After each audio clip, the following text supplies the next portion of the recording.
Assalamualaikum, halo, jumpa lagi dengan saya Anas di channel MA Tech. Nah, di video kali ini kita akan bahas sebuah smartphone mantan flagship dari brand yang asalnya itu dari Jerman. Dan di sini ada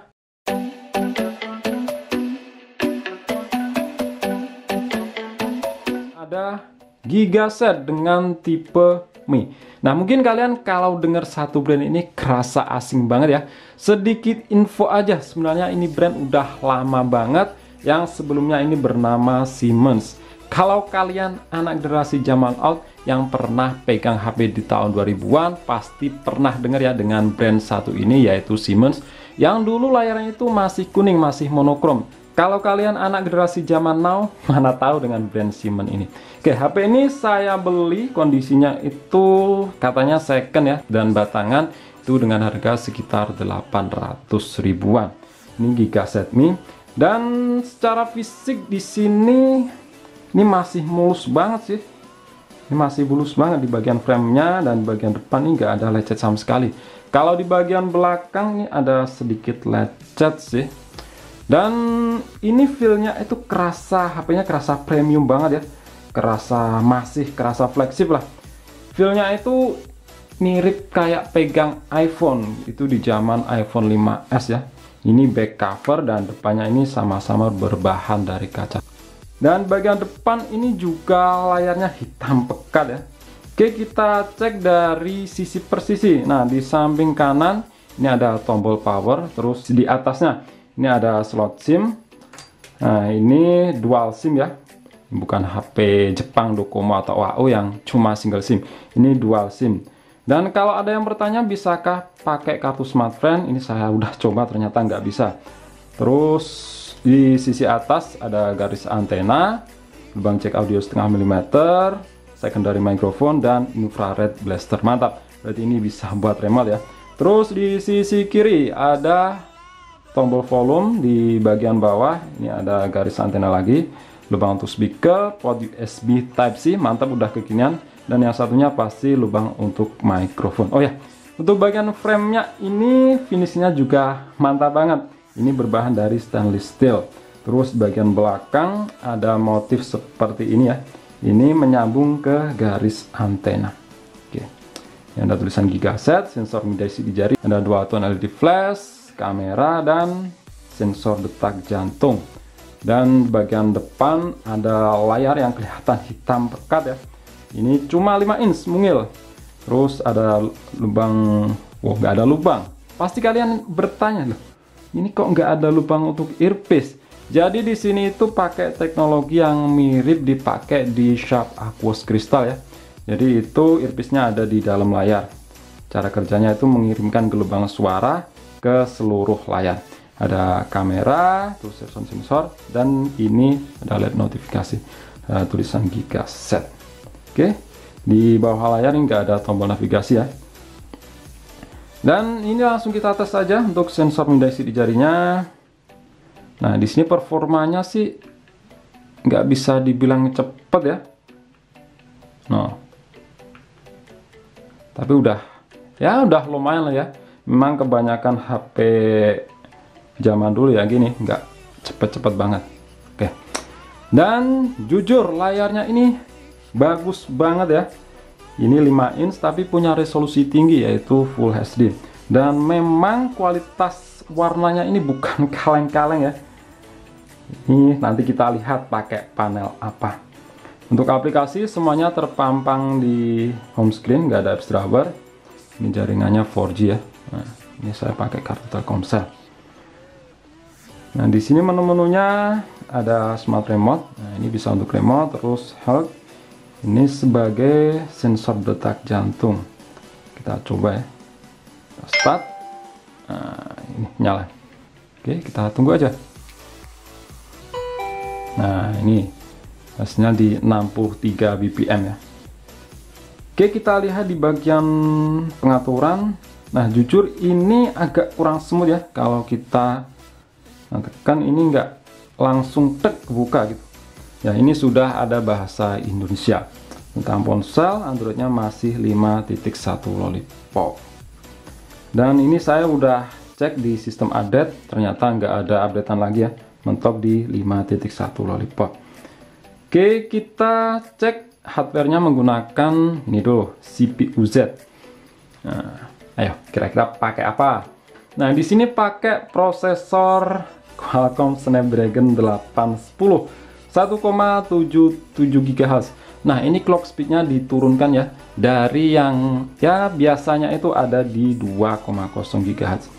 Tapi positifnya itu konsumsi baterai lebih hemat dan juga nggak panas berlebihan. Ya meskipun masih terasa panas sih.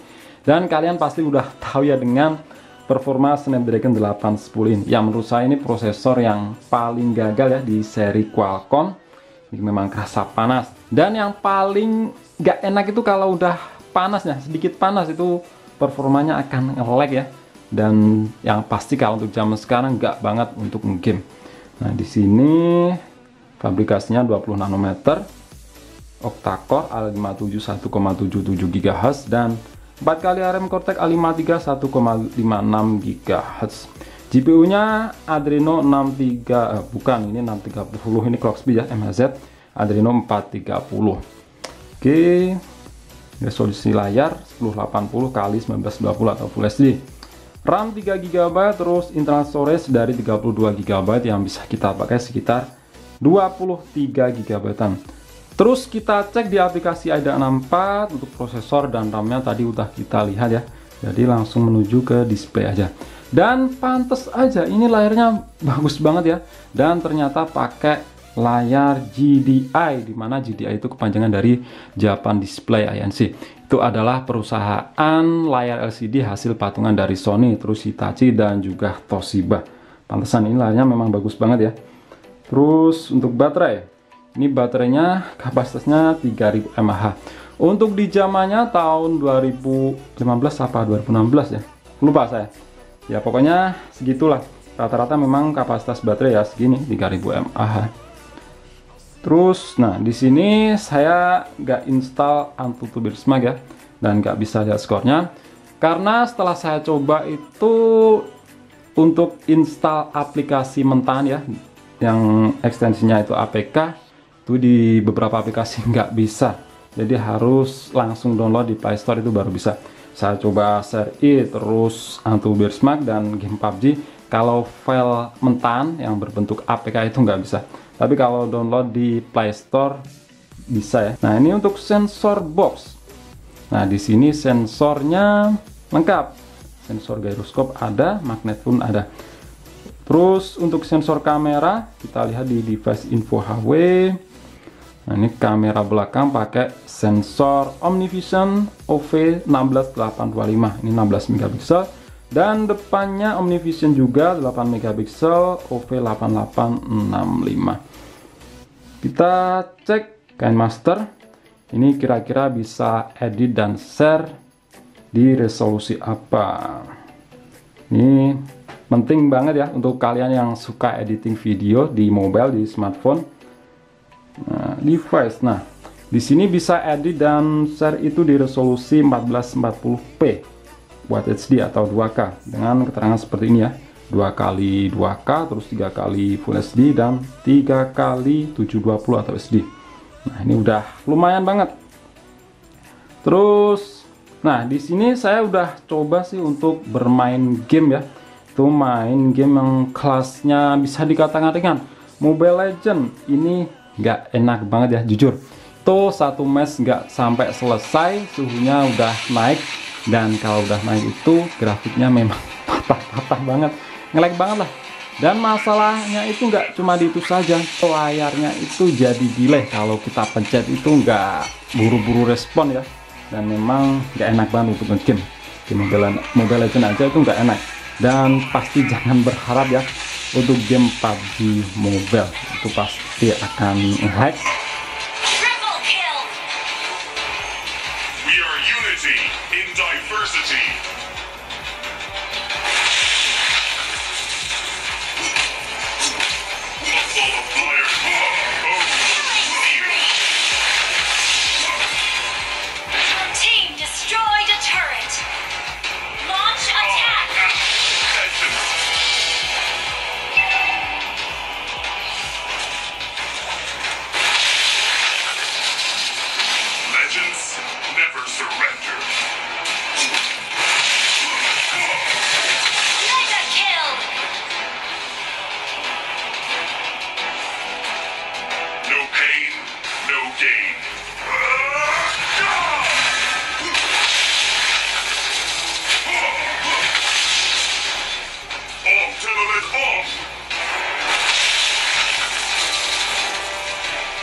Terus kita cek di bagian kamera.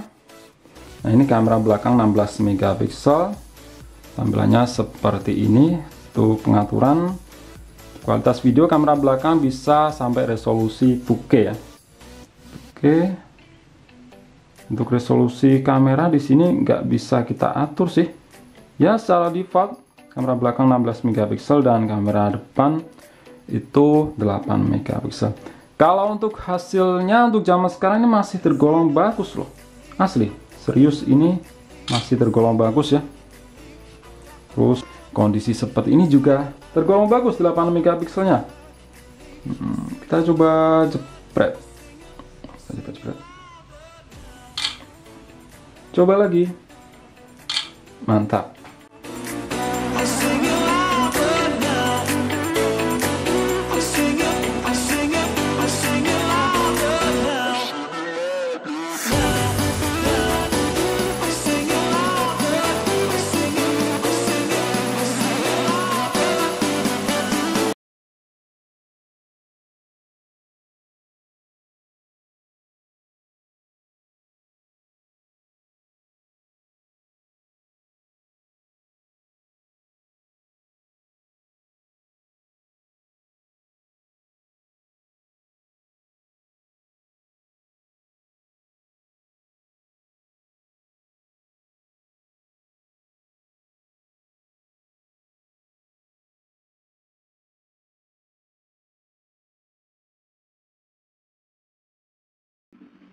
Oke, ini adalah hasil perekaman video dari kamera belakang Giga Z Mini.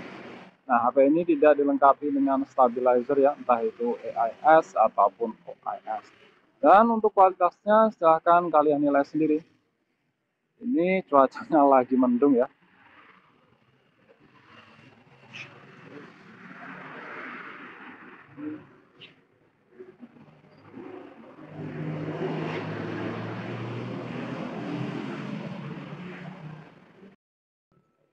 Sedangkan ini adalah hasil perekaman video dari kamera depannya.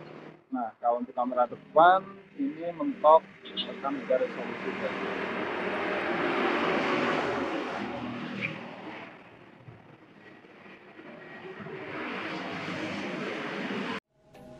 Terus kita coba untuk nonton video. Ini volumenya kita kencengin mentok ya. Kita geser ke bagian mana ini?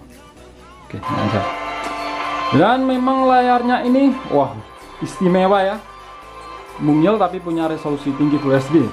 Dan meskipun ini cuma IPS tapi pakai layar jenis GDI, memang kualitasnya bukan kaleng-kaleng. Dan untuk kualitas speakernya ini volumenya mentok ya, lumayan sih menurut saya, meskipun nggak kenceng-kenceng banget tapi rasanya itu nggak pecah di telinga, itu kerasa enak ya didengar. Yang saya acungi jempol ini memang kualitas layarnya asli mantap banget deh. Wow, nah.